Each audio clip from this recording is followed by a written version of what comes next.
Hi, and welcome to the Invigor Medical Podcast, where we're going to walk with you on your journey toward optimal health, performance, and well-being. My name is Natalie. And I'm Derek. And we're going to be your hosts on this journey. In each episode, we share insights from top professionals in physical, mental, and emotional health. With that said, let's dive into today's podcast. In today's Invigor Medical Podcast, we are excited to have Dr. Gillian Mandich. Gillian is the founder of the International Happiness Institute of Health Science Research, say that 5 times fast, and an acclaimed author in the field. Gillian, welcome to the Invigor Medical Podcast. We are so excited to have you this morning. Is it Gillian? Is it Dr. Mandich? Dr. Gillian? Gillian's fine. Gillian's fine. Okay. Just don't call me Gilligan. It's not Gilligan. My brother used to call me that when I was a child and made me cry. So I'll answer it anything but that's that. terrible. I will be honest, when I was looking up some material to research this episode, Gilligan's Island is one of the things that popped up. Oh my gosh. Well, if you're Gilligan, I get to be Ginger. There you go. I loved that show growing up. Yeah. And then I sometimes get called Dr. Mandich. There's no K on my name, but that happens. So as long as you avoid those two, I'll answer. I think we'll be okay for this one. I think we're, I'm Natalie. This is Derek. But by the end of the show, who knows? Maybe we'll all have special nicknames for one another. That'd be fun. Just become all really close friends as we. I'm already happy. This is great. This is fantastic. Gillian's just got the energy we're already feeling. Anyway, the point being, welcome to our show. We're so excited to have you. Thank you. You're welcome. I love chatting about the science of happiness. So I'm happy to be here. Awesome. Oh, I can tell. And it's like all over your face. If you're only listening and not watching, you're just exuding an aura of happiness. And I'm excited for this conversation because, we talk a lot about health and wellness on the Invigor Medical Podcast. And obviously mental health is a huge part of your overall health and well-being, right? But I don't know that we've ever really spent time talking about happiness or the science of happiness. I know that I reference joy a fair amount. That's something that I try to, have a focus on in my life as well. But I'm really excited to dive into, I'm not sure many people would think about there being a science of happiness. So maybe we could start a little bit with, how did you get here, to being in this place where you're the founder of the International Happiness Institute of Health Science Research? Like, that's crazy and amazing. Yeah. Tell us about the journey. Yeah.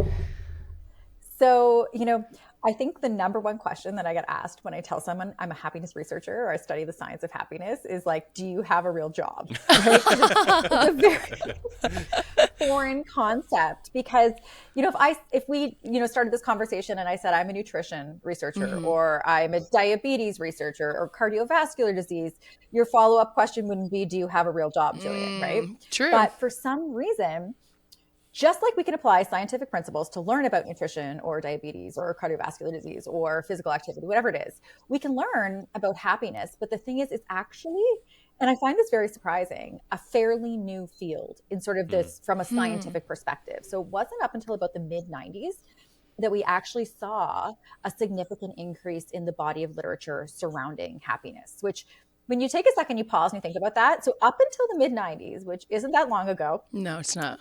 We were really focused on disease. What's wrong? How do we fix it?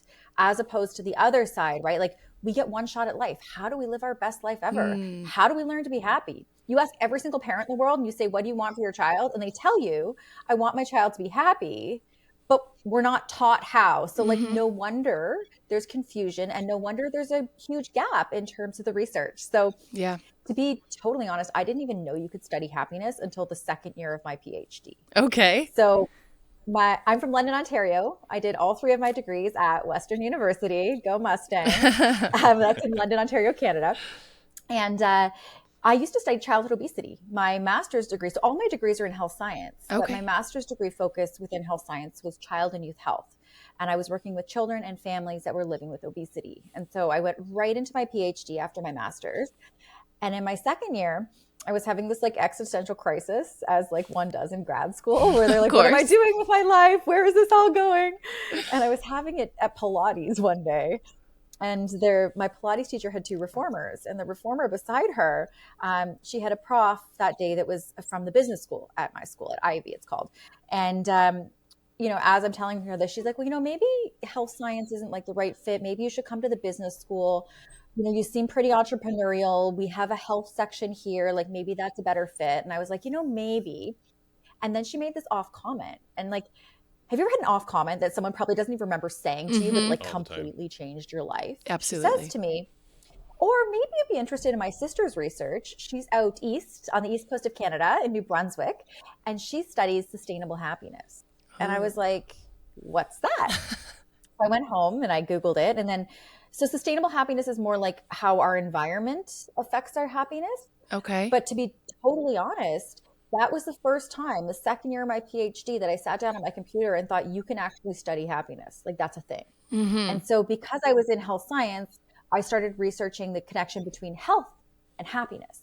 And I started reading all this literature. Like, when you compare happy people to less happy people have lower rates of cardiovascular disease. They have stronger immune systems. They heal faster from injury. They tend to make better nutritional choices. They tend to sleep better, both in terms of duration and quality. And like, the list goes on and on. And so I thought, well, if my interest is in health promotion, then this seems to be a better fit because, one, it has nothing to do with the number on a scale, right? When you're talking about obesity, children Right, have of to have a course. BMI above a certain percentile. So it's inclusive to everybody.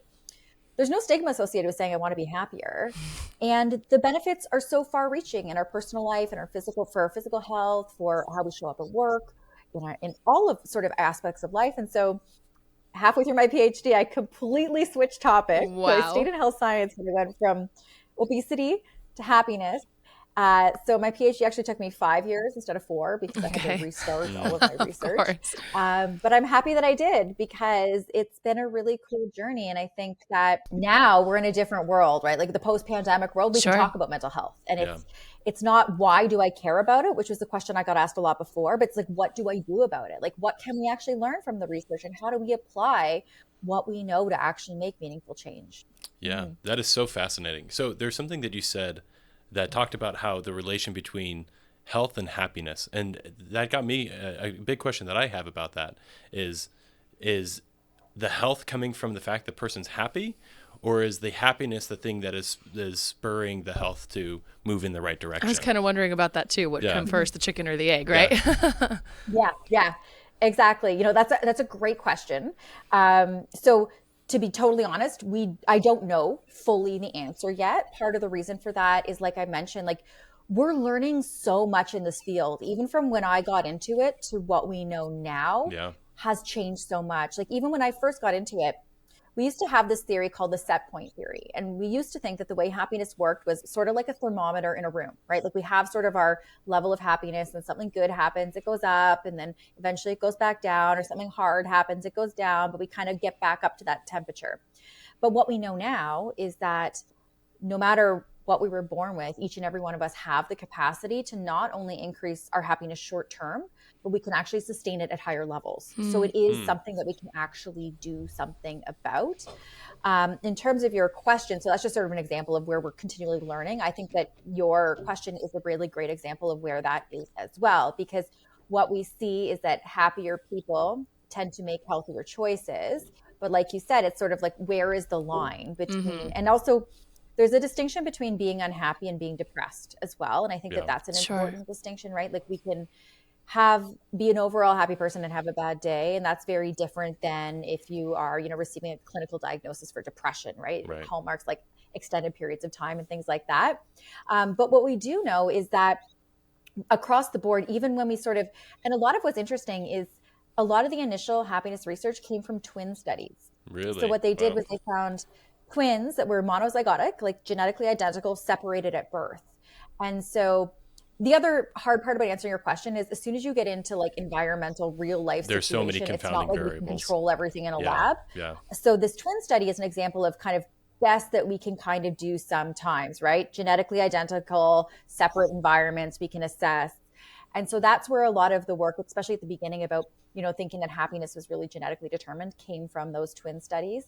But it's not this black and white thing, but what we do know is across the board, when people are feeling happy, they tend to like I said, all the physical health things, they tend to be more productive, better problem solvers, make more money.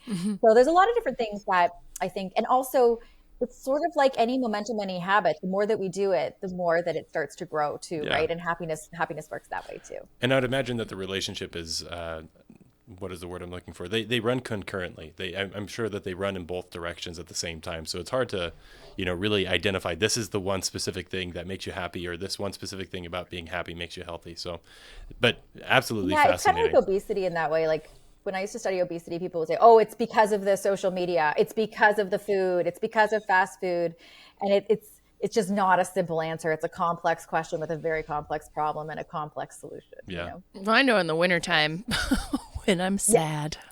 I'm so sad. It's been so foggy here in Eastern Washington for I so know. long. It has. And I'll tell you what, I do struggle to get to the gym more and be eating the way I need to be eating and like get up on time. Like on I just feel sadder, and it affects every other area of my life because I'm in the seasonal blues, right? So I Yes. know that just for myself at least. And that is a real thing. Like that's the other thing is that seasonal affective disorder. So this tendency to dip in North America, it's in our winter months, right? It's flipped when we go across like Australia, but here in North America, when the cold weather hits, when the dark days hit, we tend to hibernate. We do tend to see a dip in moods. That's absolutely true. It's true for myself as well. And so knowing that, it's interesting because the times when we really need to do things is the times when we're least likely to want to do them, For sure. right? Right. And so it's the depths of the winter that it's the hardest to get out and go to the gym, right? When it's a sunny, beautiful day in the summertime and it's not as hard. And so oftentimes this is where the work comes in, because that's the other thing. I think people like, you see these quote cards on Instagram all the time that say like, choose happy. Today I'm happy. And I'm like, it doesn't quite work like that. Like we don't just wake up in the morning and we choose happy like we're choosing our outfit. Like it doesn't work like that. We actually, a lot of happiness is a habit. It's a skill. It requires effort. It requires work on an ongoing basis. And unfortunately, people don't want to hear that because they want a magic pill, right? But if you think about a lot of the good things in our life, they require us putting in effort and work, because those are the things that if you think about like your physical health, right?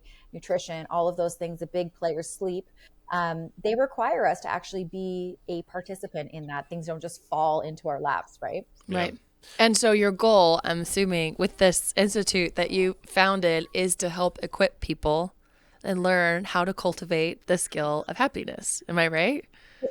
Exactly. So what happened was when I was doing my PhD, when I was doing recruitment for obesity, it was really difficult. And so I would go on TV in like my small town, London, Ontario, Canada. And it was like a morning show that only aired in my town of like 300,000 people or whatever it was. And I was recruiting for obesity. And then I realized that TV was like a fun way to teach something just in a shorter amount of time. I was teaching at the university that I was at the time too. So I realized I loved teaching, and I was like, wow, TV is this opportunity to teach just in a different classroom.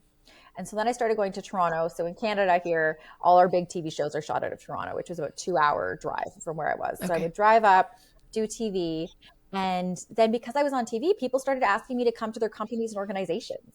And so my company was sort of born out of that, because it's like, yeah, we can talk about like essentially if I'm going in and doing, a lunch and learn or a keynote or a workshop, it's teaching. It's just a different classroom with no marking, by the way. So that's also a good feature. And so essentially I am the thing that lights me up the most is figuring out, one, how do we do research? And then two, how do we learn and apply that research to make meaningful change so that we can live happier and healthier lives? Oh my gosh. That's great. I love that. So my brain is brimming full of questions right now. And like, I think that a lot of people think in terms of like, okay, how can I apply this into my life? But in a large part, I like to kind of try to understand the actual mechanisms. Like, how does this actually work? Because if you know how it works, then you know how to utilize the system better, right? So I guess my question for you is like, happiness, is there a location in the brain where like if someone's happy, it lights up? Are there specific neurochemicals that are associated with happiness? How exactly does happiness work in our brains and our bodies? Great question. So again, this is a complex answer Yeah. because it's not like as simple. Like sometimes you see Instagram, like I guess I'm, poor Instagram today, but like you see like serotonin, happy molecule, dopamine, this, it's really not that simple. And a lot of it is really, we're learning still so much about what's going on in the brain. And then you add in things like, the anticipation of something being happy, not bringing you as much happiness. So I don't think we know enough to give a very clear answer, but I also don't know if there's ever going to be one, because Yeah. there's different things. Like even with happiness, there's different levels to our happiness. So this goes back to like Aristotle in like Nicomachean Ethics back so long ago. He sort of described two types of happiness. So one he called hedonic happiness, and that's like the sex, the drugs, the rock and roll. Yeah. That's like the feel good in the moment, that, going out with your friends, doing a shot at the bar, eating dinner, whatever, like that in the moment. And then there's another type of happiness, which he called eudaimonic, E-U-D, eudaimonic. And that was more like purpose, meaning, legacy, overall, kind of when I look at my life, like not in the moment, but if you kind of like bird's eye view, zoom out and look at your life. And so even within that, like there's different types that have different ways of sort of being expressed and understood in the body. But one thing I think that's really interesting across the board is that what we see is that with happiness, there's not a one size fits all equation. It's really very different, both in terms of what makes us happy. Like I can't tell anyone how to be happy, because it really does come down to us having to answer that question for ourselves, which is a very difficult question for a lot of us to answer, because we often don't even think about that, right? We want to be happy, but do we actually take the time to think about what is it that makes me happy? Yeah. And then our definition for ourselves of happiness evolves throughout our lifespan, right? Like it's not like we figure out this equation and then we're good, right? If you think about what made you happy when you were 16 versus now versus when you're 100, it's different. So a lot of it is this dynamic moving process of, deeper self-understanding and learning that for ourselves. Yeah, that makes a lot of sense. It's like, I think people notice, like I can notice a feeling of happiness, but you're right, getting down to the nitty gritty of like, why am I happy, or why does this make me happy, and the difference between like just really happy in the moment kind of thing and like overall kind of what I've always kind of referred to as like abiding joy, to like live in a state of joy, but it being a choice, but also drawing awareness in the moment to those things. So can you maybe take us through a little bit, like what is the process of like cultivating happiness, or what's kind of the first step? Yeah, I love this question. I'm asked this question a lot, and my answer is, it's not about like, I think as soon as we think about, okay, what do I have to do to be happy? What's step one? We think about, what do we have to do? What am I going to put on my to-do list? What's the additional activity that I need to do? And I always say step number one, before you actually start doing anything else, it's about appreciating the good that you already have in your life. So instead of seeking like SEEK happiness, step one is seeing, like SEEing, seeing happiness. My camera's blurry there. You can't see me seeing You're happiness. Good. Because a lot of it is like, and the reason I say this is because this has been particularly a salient sort of silver lining that I've seen through the pandemic. So before the pandemic, when I would ask, because I'm constantly asking people what makes you happy, right? Right. Happiness researcher, you can't take it out of me. And so I would hear things like, oh, the trip I just went on, the promotion I just had, my birthday party, whatever it was. Now, when I ask people, I'm hearing much more frequently, I'm hearing things like going for coffee with my mom, having dinner with my friends, like giving my sister a hug. So a lot of the things that we actually had in our life that were good, it's like we almost took them for granted, or we didn't appreciate how much happiness they actually brought until they were removed. So I really think that step number one is to start to appreciate what we have. And then the other thing I would say too is that so many of us think happiness is a destination, right? Like I will be happy when, fill in the blank, when I have X amount of dollars, when I get married, when I get divorced, achieve whatever this it is. goal. Divorce. That was funny. Sorry. No, she has a point. Been there, done that, happier.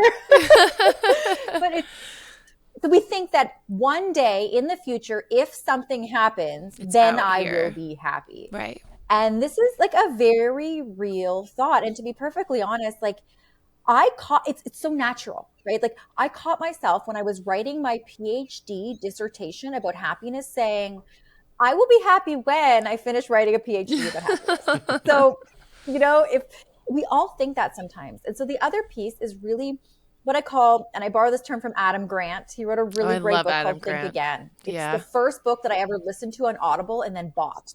Ooh. So good. Like bought the hard copy. Yeah. And this book really challenged us challenges us to rethink things, to think about what do we believe and why do we do it? And are there different perspectives? And so with happiness, instead of seeing it like a destination, how can we rethink it? And so when we look to the research, instead, happiness is not something that we arrive at one day. And it's not a permanent state either, right? You don't get there. Like, say you get the house, you get the car, you get the guy, whatever it is. One, what we know from research is it doesn't bring us as much happiness as we anticipated that it would. Right. And two, it doesn't last for as long as we think that it will. And so even if we get it, it's not going to bring us what we anticipated that it did. And it's also contingent on things happening that may or may not happen. So instead, the way I think about happiness, once I've sort of thought that it's not this destination, what a happy life means is I almost think about happiness like a muscle. So if you want to get strong, you go to the gym, you exercise, right? You lift weights. Over time, your muscle gets stronger. Right. And so happiness works the same way. And like, you would never go into the gym. Say after we're recording, you go to the gym, okay? You have the best workout of your life. You would never leave the gym and text a friend or a partner and say, like, grab your phone and be like, I just had the best workout of my life. I've reached fitness. Right? I've reached fitness. I mean, you see memes about that all the time, right? Where it's like I eat one salad, and I'm like, okay, where's my good body now? Like, people think that that's something that's going to happen. Yeah, that's not how it works. But even when we see that meme about nutrition, it's funny because we understand that one salad doesn't change your body composition, right? Right. But with happiness, if we think about happiness the same way we think about physical activity, right? It's a practice, it's a habit. Then what it does is it takes happiness from being contingent upon something in the future and it brings it into today. And the question is, okay, well, what can I do today to build my happiness muscle, right? To build that habit. And what we know also from research is that the frequency of happy moments is much more predictive of a happier life than the intensity. So we're better off to say that one more time. Short bursts more frequently, more often versus like the one big day that we're having a big party. The small bursts are actually what adds up to more happiness. And if you actually think about it, most of our days are pretty ordinary. Right? Sure. Most of our days, we kind of get up, we have our routine. And so if you actually take the time from those days and you add up how much time that is, that's actually a lot more happiness, but it doesn't hold as much cognitive real estate because it's nothing special or ordinary, right? It's just us in our day-to-day life. And so the question becomes, okay, what happens is that as I do things on a daily basis that make me happier, your happiness muscle gets stronger. That's why I said earlier that not only can we maintain our happiness short-term, when we do this habit over time, we can actually sustain it at higher levels. And so happiness becomes a question of what are some things that I can do today to make myself happier? One, because the small bursts matter. And two, the other thing is that what happens is we get what we call upward spirals of positive emotion. So most of us are more familiar with like downward spirals, right? Like one thought and then like the world is ending or like we're dying. Doom scrolling. Yeah. They also go the other way too. And so it's like, say, for example, you receive a nice email today, right? The next email that you reply to, you're like a little bit nicer when you're responding. If you have that upward spiral, right? A little bit more pep in your step. And so those small bursts, think about them like reps. And that's actually how we are happier, is we do things on a regular basis that make us happy. It kind of makes me think of, Tim Ferriss, who's somebody I've followed and read for years, talking about achieving things and how saying, what's this quote, like 10x effort or 10x results doesn't always require 10x effort, that it's the small incremental changes over time that will lead to that huge result. And, I've heard that and thought of it many times in relation to goal setting, but never really into the idea of happiness and cultivating and practicing happiness. And one thing I've often wondered about, and I'm guessing this is something that you might touch on, is one thing that I've always enjoyed doing is kind of finding the common thread between people that are high achievers or living really, living happy, healthy lives. What are the common threads that you see, and I see a lot of like, exercise, good sleep hygiene, meditation, journaling, and gratitude practices. I see a lot of that, and I've never been really good at that. There's times in my life when I tend to overcomplicate things and sit there and be like, oh, what do I really feel grateful for right now? And then I like struggle but I've noticed in the times when I have done it, more regularly, it does become easier. But I'm wondering, can you speak to that a bit? What kind of an impact does a gratitude practice have on Yes. cultivating happiness? I love this question. And before I answer, I just want to really highlight, just put a little exclamation smiley face next to something you said, which is that sleep, nutrition, and physical activity are foundational for our happiness. So all three of those things are very important. What we see on days that people exercise and move their body, they're happier than on days they're not. And even as little as 10 minutes of physical activity per day can greatly increase your odds of being happy. Yeah. Sleep, we all know what it's like to have a good sleep and how we feel in the morning versus when we don't. Difference. We intuitively know that. I know when my kids have too, when my kids have and when they have not. I'm very aware as well. Yeah. And so those are all really important, but I generally don't find that I'm spending a lot of my time talking about those because it's kind of like, that's not new information. We all kind of know that at this point, right? So I also listen to the Tim Ferriss podcast. Oh, love it. And I heard this quote, like, it's got to be like 8-10 years ago. I don't know how long the podcast has been on, but this is like feels old like school forever. days. It feels like he's like an OG podcaster is what it feels like to me.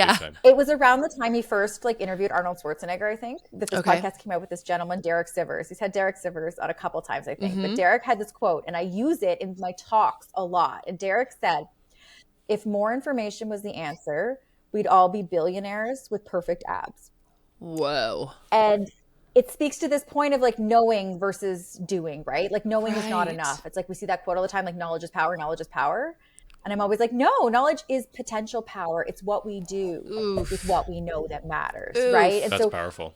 We all know we're supposed to sleep well. We all know we're supposed to, get out and get some sunlight, move our body. It's the sort of the execution piece. So we'll sort of tie in a little bow around that. Those are all really important. And then let's talk about some things that you may not know as much about, like gratitude, for example. So what I love about gratitude is, and practicing gratitude at its most basic level, like most simplest form, is taking time to appreciate the good things in your life, taking time to think about or reflect on or write about the things that you're thankful for in your life. And then I get this question a lot, is it better to write it down? And so in like a good, better, best situation, it's good to think about things that we're grateful for. And that does have some benefit. But if we really want to maximize, and I bet if you are listening to this podcast right now, you're one of those people that wants to get the most out of everything that they do, right? And so writing it down is better than just thinking about it. The other thing is, it's a key thing about a gratitude practice is you can't just every day, right? I'm grateful for my French Bulldog, Jocko. I mean, I am grateful for my French Bulldog, Jocko. He's sleeping right beside me right now. And I don't think his snoring is loud enough to be picked up on the audio. But if at any point during this podcast you're listening and you hear snoring, it's my Bulldog. Hey, I hope you're enjoying today's podcast. I just wanted to take a quick break because if you're listening, you probably know what we do here at Invigor Medical Podcast, but maybe not what we do at invigormedical.com. So let me introduce us. At Invigor, we provide prescription strength treatments and peptides for weight loss, sexual health, and lifestyle optimization. Every treatment plan is carefully prescribed by licensed doctors and sourced from legitimate pharmacies. You don't ever need to buy questionable research chemicals again. And bonus, as a podcast listener, you get a 10% discount on your first treatment plan with code podcast10 at invigormedical.com. Now, let's get back to today's episode. This is going to be my one mention of Andrew Huberman. Oh my gosh. Andrew Huberman, so here we go. For anyone that hasn't seen any podcasts up to this point, I'm a huge Andrew Huberman fan. And talking about OG episodes, like the first 100 episodes of the Huberman Lab podcast, his Bulldog Costello's in the background snoring. Oh, no kidding. And he's like, I apologize if you guys can hear it. And then at a certain point, he died. And it was a whole sad thing. Sad. But everybody loved him at that point because he was just always in the background. Costello because he's always in the background. So I would suggest keeping your Bulldog in the background because he's just going to become... He's just going to become a part of everything. Endearing, yes, and if he wakes up, you just can pick him up so we can all take a little peek because I love a little dog. Yes. But the specificity of like continually, like if I say every day, like, oh, I'm thankful for my kids. I'm thankful for Jack. I'm thankful for Lucy. It kind of, it doesn't feel. You have to mix it up because we're creatures of habit, right? It doesn't, it's like when you get a new car, right? This in psychology, we call it hedonic adaptation. But what happens is something good happens and you see like a big burst, or something really bad happens, like you go through a breakup and you plummet, but you don't stay at either the high or the low forever, right? We tend to go back. And so one of the things is maybe one day thinking about people that you're grateful for, things that you've learned, body parts that you like, podcasts that you're grateful, whatever it is, but mixing it up. And the other thing is that when you can make it a bit more descriptive or a full sensory experience. So if you're grateful, on the weekend, I went to my friend's house and we just like decided to be like inspired by Martha Stewart. And we decided that we could make a pizza on our own, like with the dough, like get the whole thing going, right? So obviously I didn't go like Martha Stewart. But it tasted good. Like it just wasn't pretty. Right. So I wrote about that experience, right? But when I was writing about it, it wasn't just the like focusing on, you know, that it didn't go well, but it was like, how did the pizza taste? What did it smell like? What did the dough, like when you can involve more of your senses in that experience, that is better. And then the other thing is jury's still out about like frequency, intensity. Like, do we need to do it every day? Can it be once a week? But jury's still out. But what I do think, my opinion, is that when we think about those small bursts of joy that we can do every day, taking time to reflect on something that we're grateful for is a great opportunity to create a small burst that doesn't cost anything, doesn't take a lot of time, and really can be done anywhere. The one thing I will say personally, so all of the tips and tools and strategies that I read about in research, I try, right? Because I want to try myself too. And so with gratitude, what I've been doing lately, it's almost like gratitude 2.0, where if I'm writing about someone or something in my journal or thinking about it, I'll then send a text or a voice note, because it's really nice to feel gratitude towards people. But when you can actually take that additional step to take 10 seconds to leave a quick voice note, I'm just so grateful that you took the time on Sunday to make pizza with me and we had so much time, like whatever it is. That's something that it's like a double boost, because I get a boost in my happiness because I'm reflecting on what I'm grateful for. My friend or whoever's on the receiving end of the message gets a boost. But then I also get another boost because I also did something that made them happy. Yeah. So that's where I'm at these days with my gratitude practice, is sort of the sharing of it, you know? So one of my best friends, he for years has been so good about like just sending that message, like saying the thing out loud about, you know, someone that you're thinking and that's kind and you're grateful for him and something, and like get specific about what it is. And we've been friends for years now, and I noticed that that has really rubbed off on me. And there's a whole backstory to that for him, with a friend that committed suicide years ago that he was supposed to have dinner with, and you know, I'd run into the gym and all this, and he wished he had said those things, you know? And so now I realize, even just like if I'm like in the grocery store, I'm like, oh my gosh, girl, I love your sweater. You look so great in that color, kind of thing, you know? And it's like a veritable stranger. But I noticed even just from that, I like feel, I'm like, oh, like they light up, they feel better, I light up, I feel better. There's like this reciprocal energy exchange thing that's happening. So I never really thought about that in the sense of the gratitude practice though, and the making sense if you're writing down something specific about someone, and then how much larger that gets when you put it out there. And I like think about like the mysticism of life and like what's happening in energy fields that we're completely unaware of. But I believe that there's like this ripple effect when we do things like that. So there actually is. Science. Yes, I love it. Out of the UK. It's published in the British Medical Journal from the Framingham Heart Study. And what they find is that our happiness actually spreads 3 degrees from us. Wow. So when we focus on our happiness, it not only affects the people that we meet, but then also the people that they meet. And the other piece of it is, I think the number one question I get asked from parents is like, how do I help my children be happy? And my answer is, unfortunately, we can't force anybody to be happy. That's just the truth of it, right? But as a parent, one of the best things, or even as an adult, modeling our behavior for other people is the best way to encourage behavior change in another. True. And children in particular, they're like sponges, right? Kids don't often hear what you say, they watch what you do.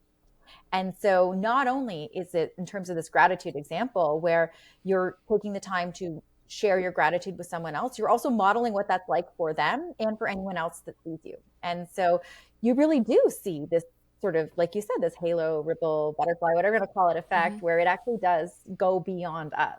So I That's think that's pretty incredible. cool. That's incredible. Super So cool. I do have a question, and this kind of goes along the gratitude practice lines of, I was just thinking, it's great to get to the end of the day and be like, oh, I feel so grateful for these things. But what do you do in a situation where you get to the end of the day and it was just a really hard day, or you're just like beat down? That's a good question. And I think this could be also be a bigger question for just like happiness in general, right? Because happiness, I think, is something that a lot of people can struggle with, of like, maybe I'll never be happy. Maybe, they ask these types of questions where it's just like, so for people that are going through hard things, what is your advice to them? I love that you asked this question. And I will answer it in 1 second. But first, I want to say that, so I didn't realize that when you study happiness, a lot of people assume you're happy all the time. And so I just want to make it abundantly clear that yes, I am a happiness researcher, and no, I'm not happy all of the time. But that's also not the point. Right. Yeah. So the goal, like, in all honesty, because remember how I mentioned, I didn't even know you could study happiness until the second year of my PhD. And so a lot of times researchers pick topics because they're personally interested in that for whatever reason. And so when I was like, this light bulb went off, like, hey, I can study happiness, it naturally invites questions like reflecting on your own life. Like, do you feel happy? Right. Sure. And so I was going through a divorce at the time. So my answer was no. Oh, no. But what I realized was that, I thought, okay, like I'm this second year, super naive grad student whose goal now that she knows you can study happiness is like, I'm thinking to myself, I don't like feeling sad. I don't like feeling anxious. I don't like feeling down. So why don't I just figure out how to get rid of all of those feelings and just be happy all the time? So when I first started studying happiness, my goal was to figure out how to be happy all the time. Then I got into the literature. And sometimes in the literature, it's called like sort of the dark side of happiness, where what we see is that people that try to be happy all the time end up being less happy than other people. Interesting. And when I first read that, I was like, wait a second, like, how can that be? Like, I thought about like weight loss, right? Like if your weight loss goal is, X amount of pounds, even if you don't get there, like at least you're trending in the right direction. Is what I thought, right? But then I thought about it some more, rethought it. Thank you, Adam Grant. And what I realized is that what happens when we don't reach a goal? Like if someone was to take a microphone and put it in our head and people heard the self-talk that we have going on, we get hard on ourselves, we get down on ourselves, right? We're not that kind to ourselves sometimes. And so what I learned is that the goal in life is not to be happy all the time. It's impossible to be happy all the time. So if we set the goal to be happy all the time, we've set an impossible goal. So we're never going to reach it.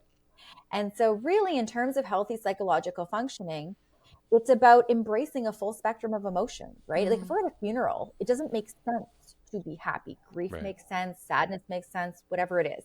So that, just to sort of circle back to your question, I'm not happy all the time, but that's not the point.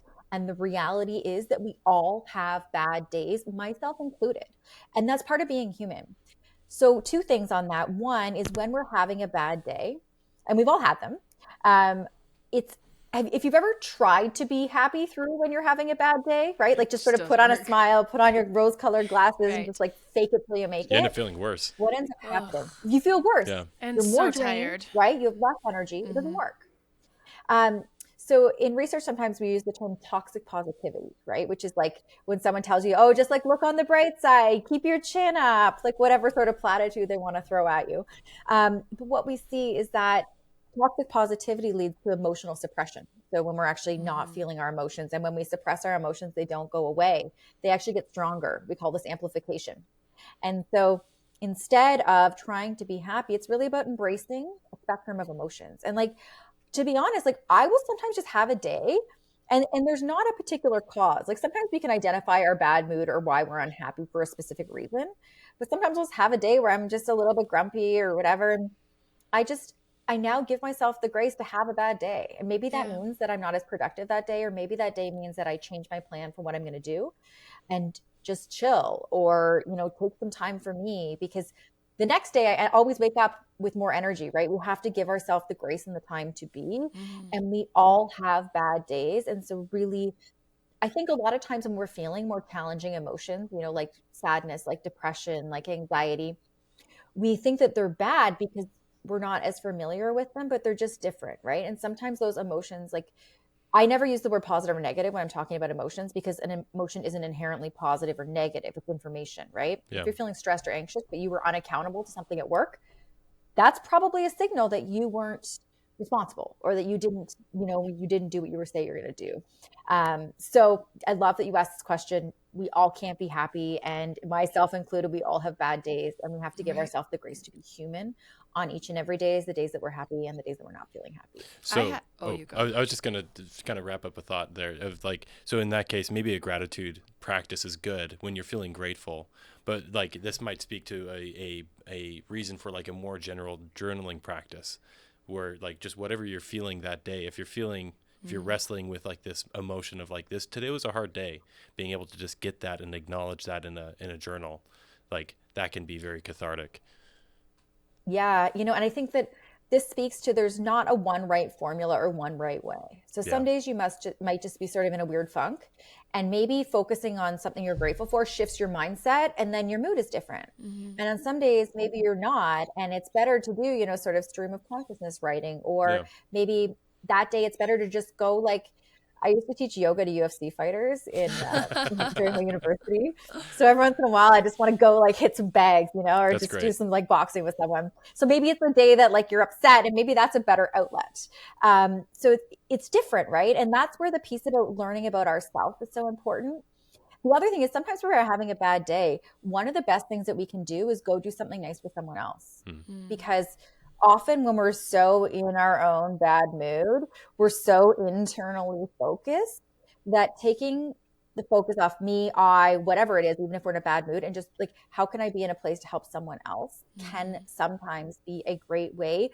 Sometimes we just need to shift our mood, right? Yeah. Like sometimes, you're in a bad mood and you can put on like a funny, like comedy show, and then you're feeling better after. Or some days it's like, today I need to quit my day. It's different all the time, right? So finding those things that work for us, knowing that there's no perfect formula, there's no one thing that's going to work every time. It's really about sort of getting curious with ourselves, like, what do I feel that I need right now, and sort of giving ourselves the flexibility to sort of answer that question every time. Yeah. I kind of had a little bit of a kind of follow-up question after talking about like, what do you do like when you're just like having a bad day, not happy? But I had this thought when you were kind of describing like you have the wide range of emotions. So I'm like a huge Brene Brown fan, and I love her quote, you cannot selectively numb emotion. And when she talks about feeling being like on a scale, and like because you were talking about like feeling happy, you're just, I want to feel happy, I don't want to feel anything else, right? And if like this is the middle, the way she described it, there's a scale, and one end is happiness, and at one hand, blissful happiness, I should say, and the other is like the absolute pits of despair. If you're numbing all of this stuff that's negative, she like visually showcased it as, you're coming inward towards the middle on the negative side, but this positive happy side simultaneously is going at the same speed as you're like trying to protect yourself and numb yourself from all these negative things that you never want to feel, because all you want to feel is happiness. You actually lessen your capacity to feel happiness.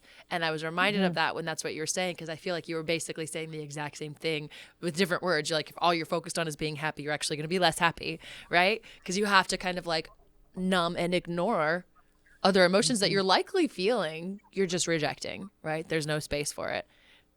And I just love that. Yeah, I love that analogy. And because it's tough and it sucks. It's been really impactful for me as a parent too, because when my kids are feeling sadness, and I also went through a divorce and had kids at the same time. And the thing I wanted the most was to save my children from that pain, and I couldn't.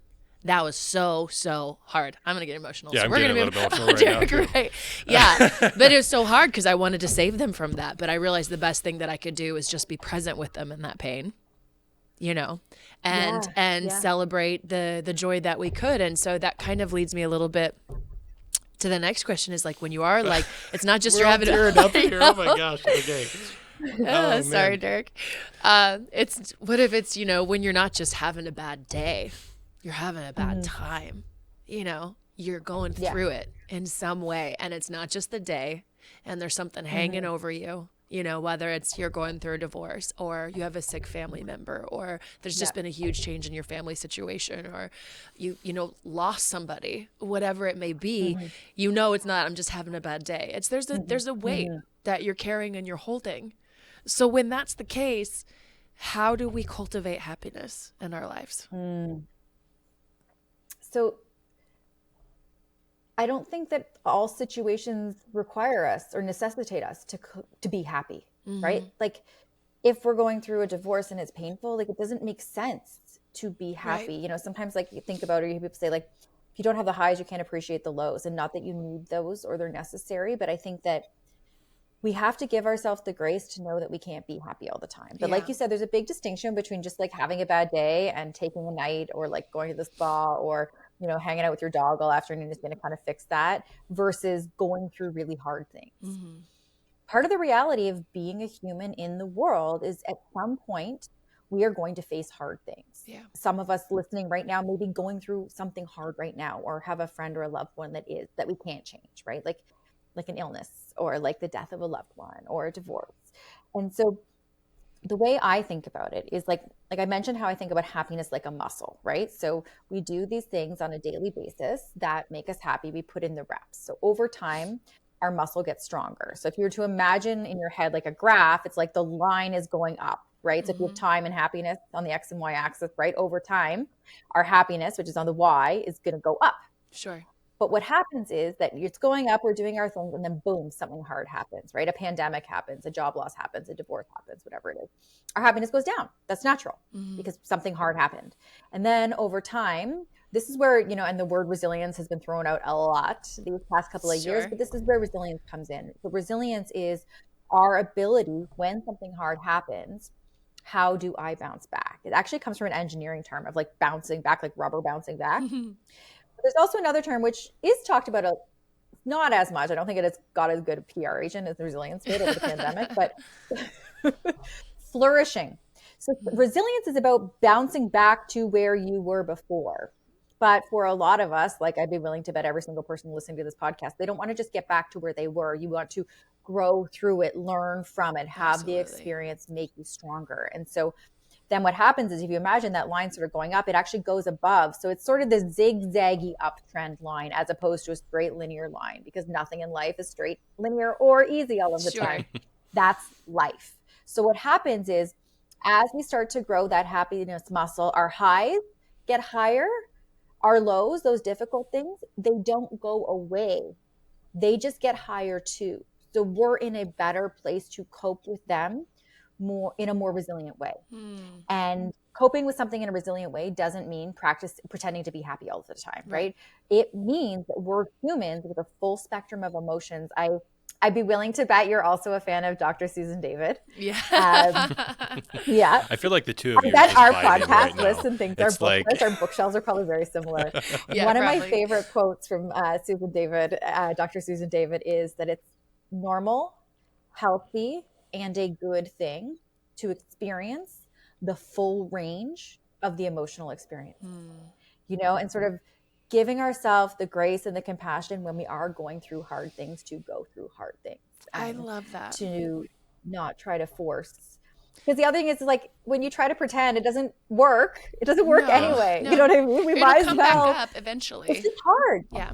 Like I remember, so I was married, then I was in a 4-year relationship. I remember when that relationship ended being so sad, like the pain that like hurts your soul. And then I remember thinking like, wow, like my first thought was like, oh my gosh, this is so painful. And then my next thought that popped in my mind was like, oh my gosh, I'm alive. Like I gave myself that range. Like I loved so hard that this is what happens on the other side. But it's actually it made me feel alive, right? You sometimes feel like it's not that it's joy or bliss or rapture or good, but a lot of our emotions and the variety of them are part of the human experience, right? And it's about living. We get one shot at life. Like how do we live our experience as opposed to just going through the motions, muting everything, you know, just whatever that is. Like we sort of have a choice. We want to watch life in black and white TV or in an HD 4K, whatever the TVs are this day, you know? I love that you brought that up because I think that's something that I've kind of found and learned as I've gone through therapy and learned things like the internal family systems, and is holding the paradox. Because I think that so often we may finally give ourselves permission to feel sad, but we don't give ourselves permission to feel the joy and gratitude simultaneously.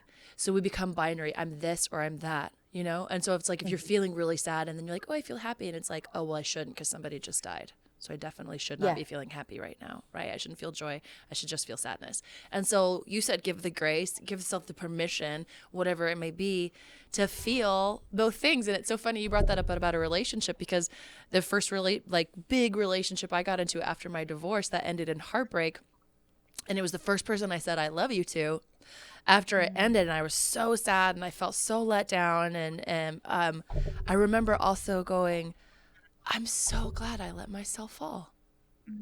I can do that. I can love again. Oh, I'm so glad I can love again. I'm so glad. And I was feeling it exactly at the same time that I was feeling so let down and hurt and betrayed and all of these other things.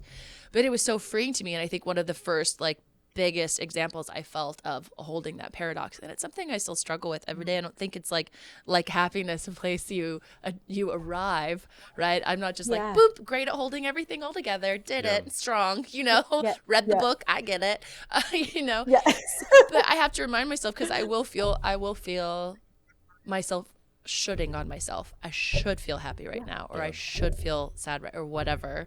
So I'm so glad that you brought that up about the complexity and the wide range of emotion that we get to feel as humans. Yeah. And how cool that is. Yeah. Even my son sometimes being like, Mom, don't you just wish there was nobody died ever? Don't you just wish that? And I honestly answered him. I'm like, bud, I'm not sure that I do, because I'm not sure that I would feel the intense amounts of joy in quiet, special moments with you and with other people I love if I wasn't aware of the finite time that I have with you, and that just saying that gives me chills, because let's go to church. Come on, Gillian. let's do some stuff here, because this is such big, important work that you're doing, and I'm so glad that we have you on today. Yeah. So good. One last comment on what you said. I'm so with you about I also read a lot of Stoic philosophy. I love Stoic philosophy. Okay, now you're preaching to me. I love it. Okay. So I read the Daily Stoic every morning. I read a lot of Marcus Aurelius, right? You probably listen to Ryan Holiday too. Yep. Between us, we've got the same. I love it. We got it all. We got it all. Great. I was actually going to bring up Man's Search for Meaning later, but it's... Yeah, Viktor Frankl. Yeah. So from reading Stoic philosophy, there's a concept called memento mori. Right? Remember your death. Remember you will die. And I have it I got a Cricut, those printer things. Yes. I decided I want to be crafty this year. So I got a Cricut and I printed out memento mori and I put it on the mirror in my bathroom. Ooh. And so then my sister came over and she's like, what does this memento mori mean? And I'm like, remember your mortality. Remember you're going to die. And she thought it was the most morbid thing that I did. And I explained to her, I'm like, no, when you remember that you're going to die, it helps bring into perspective that you are living. Brings it into focus. Right? Yeah. It really does. And I want that reminder because I want to be present. I don't want to blink and look back and my life to be over. I really want to be present in my life. And one of the ways to do that is to do that. Gillian, you're so speaking my language, because I have a single tattoo on my wrist and it says be here now. It's my reminder for presence. But get this, I'm literally considering my second tattoo for a phrase that I heard recently, and I can't even remember where I heard it, but the phrase is, it's later than you think. And I want to get it as the stem of a dandelion with dandelion seeds blowing away, the time is yes. Oh my goodness. I would try to I got goosebumps when you said that, truth bumps. Oh my gosh. Yeah. And so it's so funny that you said you put that on your beard. Now I have a feeling that if there's anybody out there listening to this that's like, oh, I should get a tattoo. What should I get? Now there's going to be a ton of people with that. Oh my gosh. That's fine. Take the idea. If it helps you live in presence and enjoy, absolutely. But that's just, I'm feeling some major kinship with you, Gillian. And that's great. I'm so glad we got to have you on today. And I feel let's do it again. Yeah. I was going to share just one quick thought, and just to add into everything. I have a tradition of listening to Man's Search for Meaning by Viktor Frankl every winter, because it's set in the wintertime, and it's for those that don't know, it's about a psychologist who went into the concentration camps and came out with insights and amazing insights on life and things along those lines. And something I'm going through a little bit of a hard time with my family at the moment. But listening to it really gave me a lot of time to reflect about that. And one of the big things he talks about, and something that actually you've talked about too, is that happiness cannot be pursued, or meaning cannot be pursued. It has to ensue, right? It just has to happen. And another big thing that Viktor Frankl talks about is that if there's meaning in anything, there has to be meaning in pain. There has to be meaning in suffering. And so by really focusing on the foundations of, your health, of focusing on the foundation of your sleep, of all these things that lead to eudaimonia, right? That we're talking about, that lead to a flourishing life. The reason why you have to build that foundation is to get you through the hard times, so that you can actually make it out to the other side and enjoy the good times. So I agree with Natalie. I've absolutely loved having you on the show, and we would love to have you back at some time in the future. Thank you, Gillian, for making the time to be with us today. And oh my gosh, thank you for the work. So happy. Thank you so much for having me. What a It great made me happy as well. We're Yeah. all happy. I hope it made all of you who listened happy as well. And Gillian, if people want to find out more about your work and they want to follow you, where can they find you?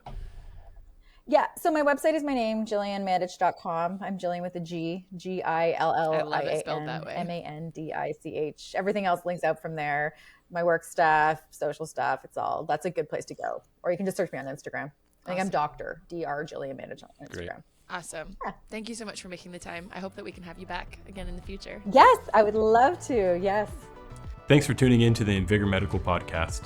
If you enjoyed today's episode, you can support us by liking and subscribing. Your feedback matters, so feel free to share questions or future episode ideas in the comment section. For more information about our prescription strength treatments for weight loss, ED, and overall wellness, all from qualified doctors and reputable pharmacies, visit us at invigormedical.com. And don't forget to use code podcast10 for a 10% discount on your first treatment plan. Until next time, stay well.